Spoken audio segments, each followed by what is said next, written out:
You are now on the line. I'm your host, of course, Juan Roque, with my partner in crime, the Rhino Ryan Knows, and it's the moment you've been waiting for.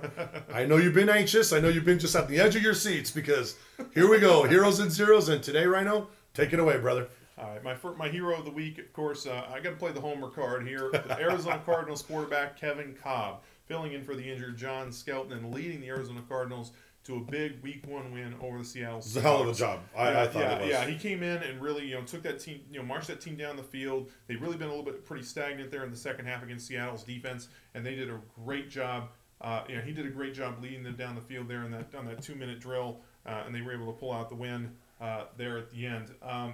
He just, his retribution for a backup quarterback. He's probably had one of the toughest preseasons of anyone in the National Football League. The biggest understatement of the night right now. He's received so much criticism since he was unable to stay healthy last year.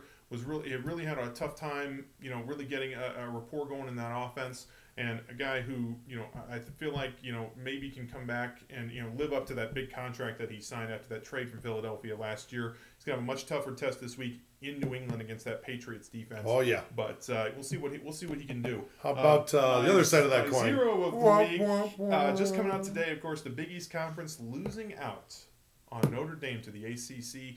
A big loss for them. They're continuing to bleed valuable members. They had TCU for about 24 days and they lost them out to the Big 12. They just lost. They're going to lose West Virginia this year, and they've covered up those losses with schools that really have no business in a major conference. Schools you talked about that before the recording, right? That's right. You didn't feel that Memphis, some of these schools are worthy of a big-time conference. Not in football. Definitely not in football. Memphis, SMU, Houston is not very good this year in football. And they since they lost Kevin Sumlin, they've really struggled. In Case Keenum, and other schools like San Diego State, just a lot of schools that really have no business in major power conferences that are really going to get swallowed up when they start playing some of these tougher opponents. And the conference is kind of on its last leg when it comes to football. They used to be a major player, and now, they're relying on basketball to carry them, which is fine. Basketball is a huge sport, huge in the Big East. They got some great schools with UConn and Georgetown, but how long can that really last if you don't have that big revenue coming in for football?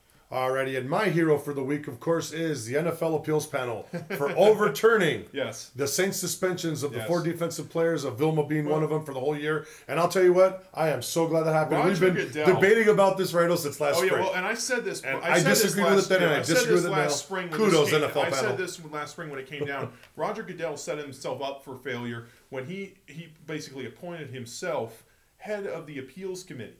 It's really a conflict of interest when you're handing down suspensions and then you're handling the appeals of those suspensions. It's really a conflict of interest and something that he really set himself up for as far as failure. Those appeals were bound to be turned over with a little bit of checks and balances. And I'm always in the players' corner, and the commission's going to meet with these 4 guys to talk about what the future's going to hold right now. My zero for the week, as we're winding down this segment.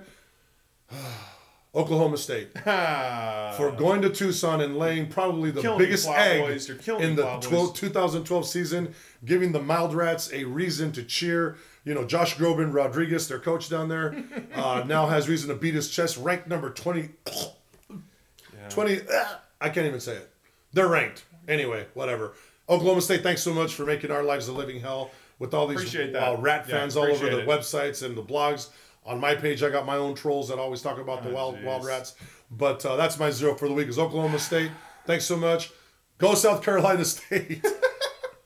So that's going to do it for this segment as far as our heroes and zeros, folks. And, of course, who are your heroes and zeros? Bet you never thought you'd say that on this show. Oh, jeez, man. Right?